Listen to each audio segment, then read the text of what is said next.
All right, welcome back, everybody. Welcome back. Thanks for rejoining us, hanging in. So where were we? We're talking about Kool-Aid McKinstry. Yeah. I'd made a statement. You know, I think a lot of teams when they come from bye week, they make changes that need to be made. And I'm not saying that Jalen Armour Davis is bad, Jordan Battle's bad, Brian. Jalen Armour Davis had a heck of a pick last night, but you got a kid who was a 4-star, 5-star recruit coming out of high school. He chose to come here, and I get it. You got most of these other guys are 4 or 5-star recruits, right? Whatever. But the game that Kool-Aid McKinstry got to play in, the Mercer game, I feel like he showed enough to play that safety position, play that corner position, whichever one you want to put. But all that to say, I specifically think Alabama needs to do something. Yeah. They need to do something in the secondary. They need to figure out what is going on. And Pete Golding needs to figure out if he wants to stay at Alabama or not. Because I'm tired of watching week in and week out, watching teams like Tennessee. And it's not a knock on Tennessee, but how is Tennessee able to throw the ball? How is their quarterback able to throw for 300 yards and a couple of touchdowns? Well, now to be fair, their offense has been very explosive over the past several weeks. But it's Tennessee. Yeah, I agree. Sorry, I can't. I understand. They low down. They dirty. They some snitches. No, I get it. I agree. But probably the real measurement will be when they play Georgia. But now Georgia's defense is something else. So I mean, I think what it comes down to for me is I think I've said it before, and I think Paul Feinbaum said it 2 weeks ago. The problem with everyone else is they're measured to Alabama. The problem with Alabama is they're measured to perfection. Right. And I see this Alabama team as it's obviously not the best Alabama team we've ever seen. Right. But I get mad at watching teams like Tennessee. I get mad at watching players like Zach Calzada, who the 2 weeks prior to him playing Alabama, he didn't throw over 150 yards, 160 yards. And then somehow out of nowhere, he just turns into this amazing, phenomenal quarterback that he probably should have been the whole time. I don't know if that's and he's played pretty well since then. He's been consistent ever since. And I have a problem with how, because I mean, it's obviously my team. I have a pull towards it. I want to see us, play and win and be dominant. I hate close games. Yeah. I don't like close games because I get, anxiety. I'd rather lose by a lot. I used to be friends with this guy, and he said that he had somebody tell him one time that Alabama fans were unreasonable in their expectations. And he said the reason being is because Alabama fans expect you to go undefeated and win a national championship every single year. And he said he looked at his friends like, absolutely. Why would you not expect that? It's so dumb though. Like I've had people tell me, you can't win them all. Well, you can't with that attitude. Exactly. But we have been spoiled by as a fan, by having this kind of success in a team, especially over the past decade. But going into the season, and we talked about this, I think, in the first episode that we did in the videos. So if you go back to our YouTube page, it's not on a podcast episode. It's on it's on the very first YouTube video. We talked about it. When we were talking about the game against Miami, we weren't really sure what to expect. And, especially coming off the 2020 season, we knew we lost so much from that team. We weren't sure how this team was going to respond. And honestly, despite the one loss, I mean, I've been relatively pleased. For sure. So, I mean, no matter what happens, look what we got moving forward as Bama fans. The future looks good, man. The future's so bright, we need shades, right? Something like that. Sorry, guys, that was the dumbest pun ever. A little bit of our mom coming out. Yeah. Okay, so let me ask you this. Heisman. Now, the Heisman, in my opinion, is one of the most ridiculous awards because it's supposed to measure the best player in college football, and what it really does is measure the best quarterback or running back. It's not a quarterback award, guys. Like there's despite the fact that Slim Reaper won it last year, which was well deserved. The last time somebody who won it as a receiver was what, 1990? Yeah, Desmond Howard. Desmond Howard won it, or 89, whenever he did. It was around that era time period, but. 90, 92, 91, 92. It was somewhere in there. But my point is the best player in college football right now a quarterback, running back, or even a receiver? Because I don't think it is. I think it's Jordan Davis. That's what I was going to say. Yeah, and you shared that post the other day on our Facebook page. Exactly. And it got me thinking though, like Jordan Davis is the anchor. He is the guy. He's the dude that if you're running the football, you're not going to run past him. No. Like he's throwing dudes out of the way, and these are grown men. Yeah. These are dudes bigger than you. He is something different, man. But nobody. What's crazy is, and Caleb Williams has been great since he's been starting. He is not a Heisman candidate. But look at his stats. I don't think he even threw for 200 yards. Like you cannot. I think he was under 200 and ran for maybe 65 against Kansas. Kansas. You can't tell me that Caleb Williams, because it was that one game. It was that Texas game where he showed up and showed out. He came in and he helped them come back and beat Texas. And then he had a great game the following week. He threw for 178 yards, exactly. 2 touchdowns, and an interception. Exactly. QBR of 95. That is not a Heisman performance. No. Against Kansas. Meanwhile, what I mean? Jordan Davis, though, Tennessee, I'm so sorry I said that. Forgive me, football gods. But that Georgia defense has been nothing short of unbelievable. And anybody can go out here and say, well, they haven't really played a great. I don't care. I don't care what you want. They're playing Division I college football. They're stopping offenses. people weekend. Who would you like them to see? Because Arkansas has been putting up big numbers against other Division I schools like Texas A&M, Ole Miss, Auburn. So in that Kentucky game, Kentucky, Jordan Davis had 3 total tackles, but Kentucky, it's not even just about his. Kentucky only rushed the ball for 27 yards, exactly, or for 51 yards as a team. Exactly, 51 yards. Point. Let's see. Let's look at some more games. That is my point. He is that guy, and for some reason, people were trying to throw Caleb Williams up in the Heisman conversation after 2 starts and a half of a game, and Jordan Davis has been out here dominating the entire season. Auburn on the defensive side. 46 yards against Georgia. I mean, they're holding people at 50 yards or less a game. Arkansas rushed for 75 yards. Oh, well, I guess Arkansas got 75. Let's see. Vanderbilt rushed. Vanderbilt rushed for 53 yards. Yeah, but their entire offense didn't break 100. Yeah, like the whole offense. Yeah. UAB didn't rush. Let's see. UAB rushed for 100. UAB is the only team to put over 100 yards on Georgia. And they probably did that on the second or third string in the third and fourth quarter. It'd be my best guess. Well, I take that back. Nope, Clemson only had 2. Only 2 had total 2 rushing yards. Yeah, I knew that. Yeah. So they've held pretty much everybody under 100 yards except for UAB. Yeah. And I wouldn't even really count. So yeah, on average, it's probably somewhere around 60 or 70 yards a game, maybe less. That's insane, man. That's rushing the football. Rushing the football. Who does that? Nobody. The only other team that I can think of that done anything similar to that ever was that Alabama defense 5 years ago, 6 years ago, 4 years ago, something like that. Yeah, they were something different. Minka Fitzpatrick's the 2016 team. Yeah. 5 years ago.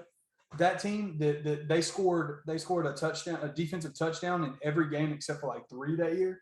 Yeah, it was crazy. Like it was unreal, unheard of. Oh, because Minka kept pick 6 and everybody. Yeah, like It was Minka had 3 against Arkansas that year. I watched that game live. God, that was He stupid. had a 105-yard pick six in that game. I remember.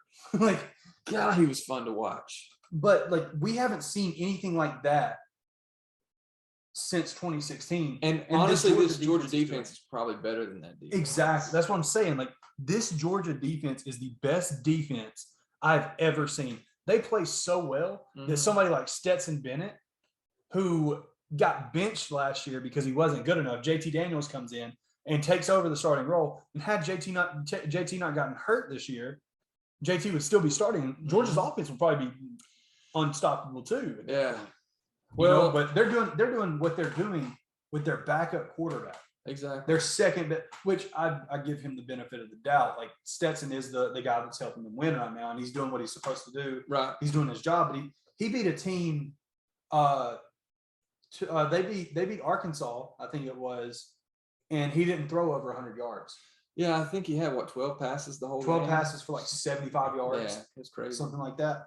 So like they're dominating everybody they play with. Well, and it's with actually defense. really smart because they're saving their dynamic quarterback for When they later have in to the play. year when they're going to actually need him. Which I think JT might come back this week. And he might. They may need him against Florida. I don't know. It's hard to look at this Florida team and be like, yeah. Dan Mullen will get fired if they don't beat Georgia. I don't know. He may. Florida likes mediocre coaches. seems like. And Georgia used to love mediocre coaches. They were cool with going 8-4 every year, 9-3. Yeah. You know, and until they got tired of Mark Look, Richt. all I'm gonna say though is this right here. If Georgia's after a national championship, this is the year. They stand the best chance of a national championship this year, right here, while Alabama's on, on the lower end of odds and already has one loss. And their defense, Georgia's defense is playing so great. Their offense is dynamic enough to get it done. I don't think Ohio State can beat them. I don't think anybody. The only team that I've seen this year that looks like they can put points on them consistently. And I know like this is me saying this as an Alabama fan, but Alabama's averaging 40 points a game right now. Yeah. Don't matter who they're playing. Right. The only game they were held under 40 was the Texas A&M game. That's why Right. Texas A&M won. Exactly. That's the only game. You know, Right. so even with our offense even with Alabama's offense looking as bad as it has been, they're still dominating Yeah. week in and week out. It's hard to beat a team. It's hard to outscore a team like Alabama. And the reason I say that about Ohio State is because every time they've played anybody that's had a halfway decent defense, like Oregon, their offense has been terrible. So basically, the only game that they played anybody that had a defense, Oregon, they lost. And since they've played all these teams that have almost zero defense, they're putting up 50 points a game. We're going to see, though, when they actually play a team that has a defense, what they can actually do. But until then, more will be revealed, I suppose. Yep. Well, I do want to give a shout out to the Braves. Oh yeah! The World Congratulations to all my Braves fans, my friends. I haven't watched the Braves since the last time they were in the World Series. 1995 when I was born. Yeah. 26 years ago. Yeah, I lost interest in baseball right after that. Not because of the Braves; it had nothing to do with them. It's just my personality didn't mix with it. I wasn't very good at it, and I kept getting stuck in the outfield. And since I'm ADHD or whatever, it doesn't work, man. Butterfly. Yeah. Ooh, 4-leaf clover. Yeah. So it's really cool because the city of Atlanta is buzzing right now. A lot of my friends are texting me like, "Yeah, the Braves are going to the World Series," and I'm excited because I don't I'm not diehard or anything by no means, guys, but I've been keeping up with the Braves pretty consistently. I went to a few games here and there, and I enjoy what this team does. Yeah. And I enjoy the fun that they have. They're all young dudes. They won 88 games this year as a whole and are going to the World Series. That's awesome. It's unreal because all these Who other they playing? teams, Houston. Okay. So we got to beat the cheaters. I say they got to beat the cheaters, man. Houston got caught in that. Hey, where's that one guy play? Is his name Tatis? Yeah, Pirates, Pittsburgh. Oh yeah, I love that guy. Fernando Tatis Jr. That dude's awesome. Him and Ronald. He's my Acuna. favorite baseball player. Well, if you wanted to see somebody that's very similar, Ronald Acuna. Okay. When he's playing, he's got that same attitude, that same swagger, man. Tatis will like when other players, Vlad Guerrero Jr. He's fun to watch. I'm not saying that you got to watch these guys or anything, but right. Well, if I was gonna start watching baseball again, it'd be because of somebody like that. That makes it. It reminds you of that. Well, it reminds you of that like backyard, playing with your friends type of stuff when you were a kid. When you're not supposed to do something, but you do it anyway. Exactly. But this is not the time to steal second, but you steal it anyway. Yeah, like just because. Right. Our stepdad's outside. We keep looking out, guys. We apologize. Our stepdad is outside in a dump truck on a Sunday afternoon with his buddy Wayne, doing hear. Stepdad dump truck stuff. Now I know we're kind of running out of time on this segment, but basketball's back. Oh man. And my dude LaMelo Ball. Hey, I told you. My favorite. I don't want to say my favorite because I'm a diehard LeBron fan and I'm a diehard. I'm gonna go wherever LeBron goes. But I should be an NBA scout. Is what I should be. You know why? Here's why. LaMelo. I called Steph too. I know you can remember from that far back. Yep. When everybody was talking about how Steph. The first time I saw him play at Davidson, me and you were watching it, and I said, he's going to be a great NBA player. Nobody believed it, obviously. And the same thing with LaMelo, which I guess everybody knew LaMelo was going to be good. Well, but when I saw him when he was in 7th grade. Right, and he was playing with his brothers, and what's his face? Lonzo was the hot topic. I was like, no, the younger one's going to be the best. And I could see it when he was in 7th grade. He's got the ugliest shooting form ever, but it works, man. Yeah. He's got just that natural gift for it. And some people they have a sense, you know what I mean? Like that's just something you can work all day long and develop skills like dribbling, shooting, but there's just this one thing that you're born with. You either have it or you don't. And you can just feel the game. You can feel the what's going to happen, when it's going to happen. You can just kind of sense it, like where a ball's going to go after it's shot, or where somebody's going to be when you need to make a pass. And if you mix that with hard work, then you get a dynamic player. That quote from Thunderstruck. Oh yeah. Hard work beats talent when talent fails to work hard. It's the only time you guys will ever hear me quote KD. But see, I really don't think KD has that. I think he's just a lanky dude. Gifted. I think he's just a really great shooter, and he can rebound okay, but like he's not going to beat you with his passing. Well, I had a conversation with a dude the other day, and he was like, why do you not think that KD is better than LeBron? And I said, he's not. KD is 7 foot tall, and he's a better shooter. He doesn't dominate on the defensive side of the ball. He'll give you 49 points, but he doesn't make a difference on the offensive or on the defensive side. That's why they lost last year in the conference final. Here is why KD is not better than LeBron. Do you know how many times KD's broke 50 in his NBA career? It's got to be. Go look up his highest scoring game. Just check it out real quick. Come on. While he's looking this up, I'm gonna say this. This past playoff, KD had a 40-something point triple double, and the entire NBA world just went a buzz about he's the most unstoppable force in the NBA. The first game that LeBron played, and I'm not just standing LeBron here, I'm just making a comparison. The first game that LeBron played with the Cavs against the Warriors in the last playoff against them while he was still a Cavalier, he put up 50 and I think was one rebound shy of a triple-double. 52 points, I believe, if I'm not mistaken. Now tell me, LeBron's broke 50 how many times? He's 12 times. So LeBron's broke 50 12 times? That's what it says. How many times has KD broke 50? 6. 6. All right. How many times have they done it in the playoffs? I don't know. This don't have a playoff thing, but I don't think. Let's see.